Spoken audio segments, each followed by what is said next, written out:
Hi everyone, thanks for joining me today. It's Jennifer from JEPhotographyDesign. Today I'm going to show you a little bit more detail on how to mask different items for your in-the-box grids and kind of give you a couple different little tricks and tips. So I'm in Lightroom right now, which is where I do majority of my editing. So these are basically edited already, but I'm going to leave the white balance slightly off so I can show you one quick thing in Photoshop. So I'm going to highlight them all, which they all are, if you look down at the bottom row, and I'm going to use my right click button, and I'm going to go up to Edit In and Open as Layers in Photoshop. And it's going to send I'm only choosing 5, it's going to send my 5 photos into Photoshop. And I'm going to open them anyways. Clearly I need to do an update. So we're going to let these come in. And I'm working on my 9 grid right now. But if you're part of our in the box education group in Facebook, I'll just quickly show you the Facebook group in the box education. If you're part of this group here, you can go to the pinned post and get this free 4-box download. So you can practice. It's just the empty grid, so there's no white boxes in there. You will need a box to do that, or some type of, even some people have used cardboard boxes, but you'll need something to use to put into the grid. So I'm just waiting for my last picture to come in, and as you can see, if you import them as layers in Photoshop, they will come all in one easy, simple little tab up at the top, so you don't have like 9, 10, 12, whatever different tabs going around. And then you can easily edit things in here too. So this one here, when I'm going to hide the top one, is a little bit already cut out. So this is an abnormal one, but my other ones, I can easily look at them by hiding them and then revealing them again. So I'm going to take them one by one, and I'm going to use my marquee tool over on the left hand side with the little dancing ants. And I'm going to select the picture, and I'm going to literally just drag it over to my box.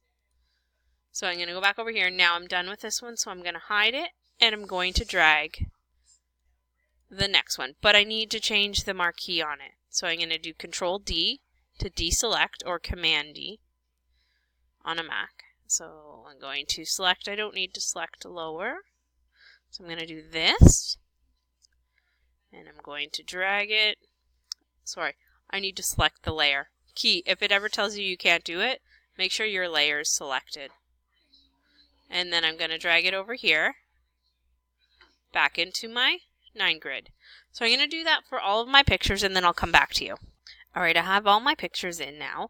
As you can see over on the right hand side in the layers panel, they just end up automatically going into wherever you last had your cursor. So I must have been working in the horizontal row, so that's where they all go to. So for me, I prefer to select them all, and I like to drag them up to the very top so they're over top of all the grid lines. And then I can go in, when they're all selected, Edit, Free Transform, and I just do a really quick transform of them, kind of roughly fit the box. It's not perfect right now. I will finalize that once I actually get into the editing of each and every one of them. So now I'm going to just position them where I want them. So I want that one to stay in the middle. So I'm going to just literally drag it down and put it over top of the middle gray square. So the reason these gray squares are here is this box is kind of doubles as 2 things. You can use it for in the box, or you can use it for regular pictures and use it just kind of as a collage. So you can add a clipping mask to that photo. So on this photo you would just right click and go up to create a clipping mask, I'm not going to do that right now because I don't want to clip it. But what it'll do is literally lock it to that gray box there. So you can resize it or whatnot, but it'll stay underneath the grid lines because it's locked to that gray box. So that's one thing I like about these boxes, is it makes this template a little bit more versatile. So now I'm going to just kind of move them around to where I want them. I tend to do this first, and then I'll drag them to the layers that I want them in.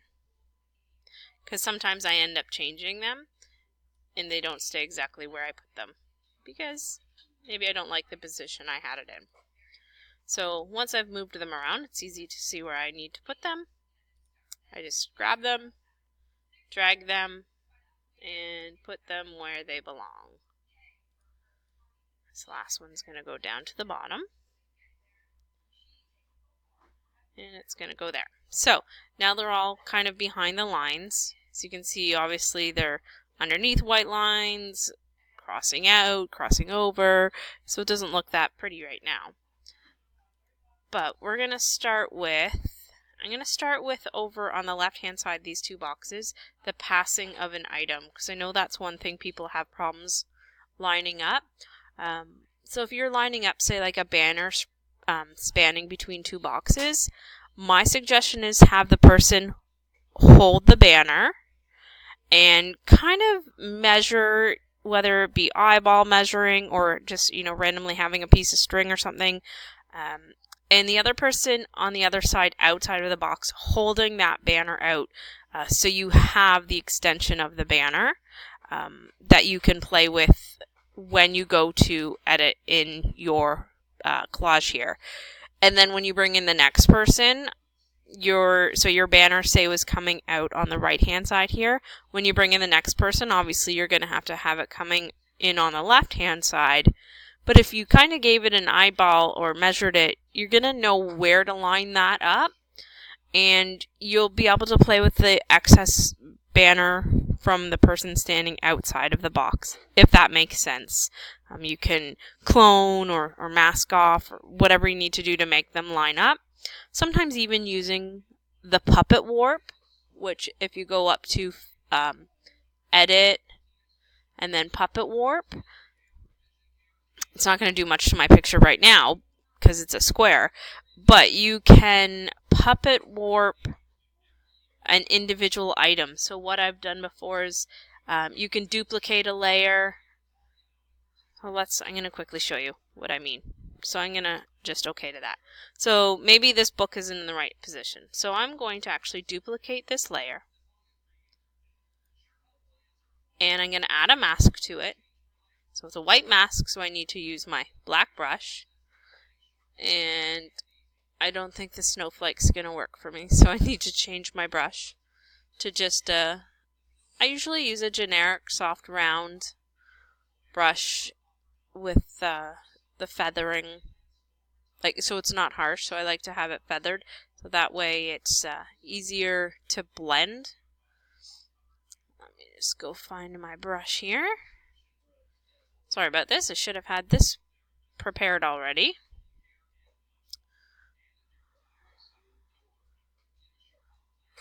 So once I find my brush, what I'm going to do is I'm going to mask off all around where I don't want. So you're still going to see it obviously because the image underneath is still selected. It's still turned on, so you can still see it underneath. But if I were to hide that, now all you're going to see is this part here.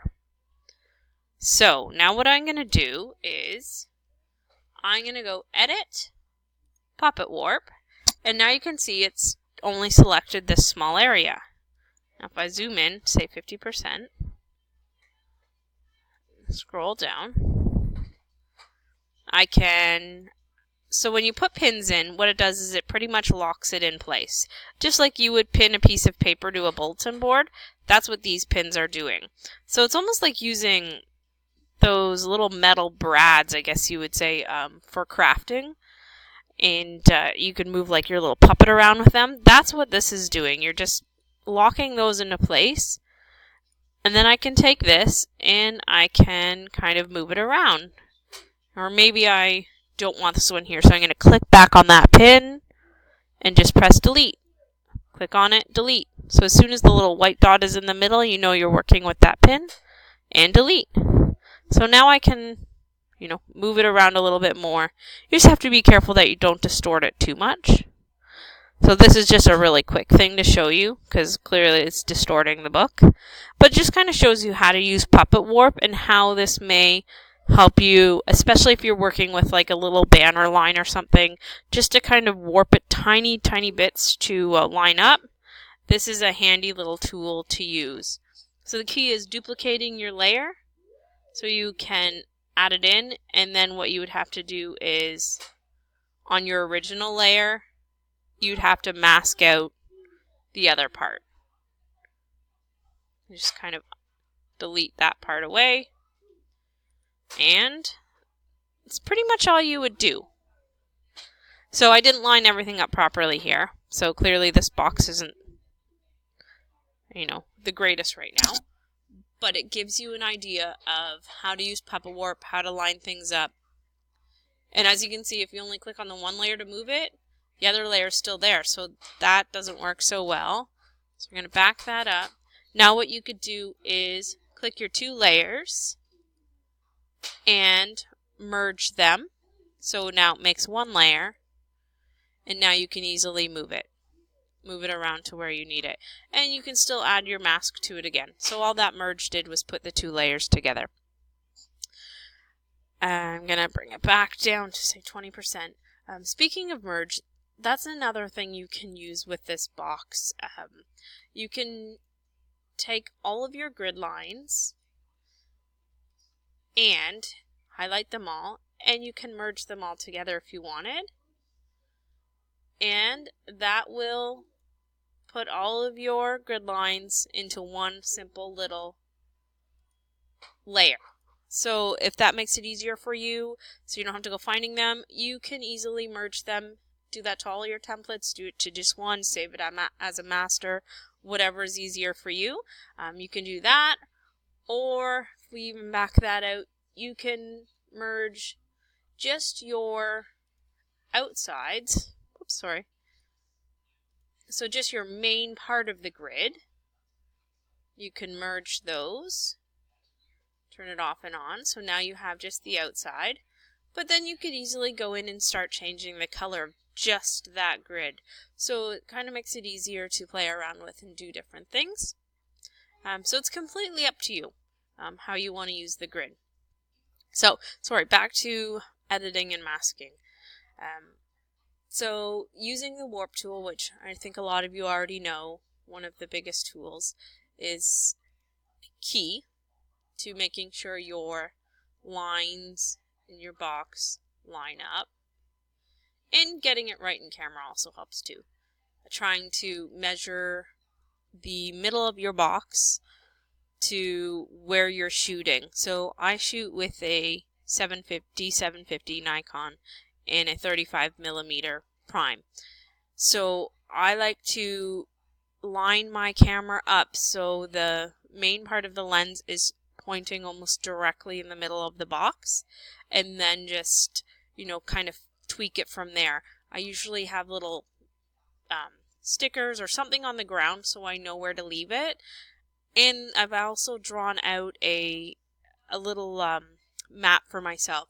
So I set up in my basement, I have a map so I know exactly if for some reason my sticker or my tape comes up off the ground, I can go back and remeasure because I already have it all pre-measured out, drawn on a map. So that way, if all of a sudden I haven't done a session for a while and tape's gone, come back downstairs, takes me 5 minutes to set up opposed to having to realign everything and make sure it's all, in the spot, because clearly the box isn't going to move anywhere being the size that it is.